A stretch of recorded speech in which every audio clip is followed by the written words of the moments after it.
Umabol. Matinding balita ito. Full force kasi umabol. Stage 4 ako eh. Parang mas tayo yung napagod ka sa akin. Kaya nga. Siyempre, ano lang ko lang.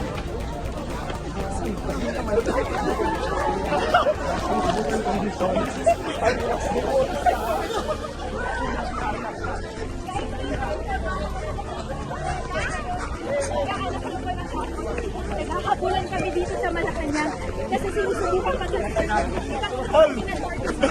nasa magandang pusugan. Kaya tumatakbo sa pabalik dito. Sabihin ko kayo pala.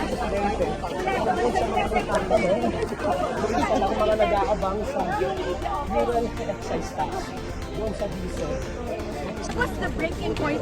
What was the tipping point? Bakit kayo nag-decide to attack it otherwise today?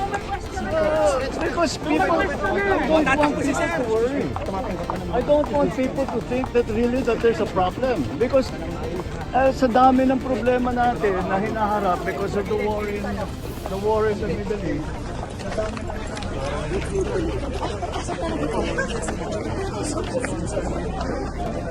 Hindi na siguro masyado marinig.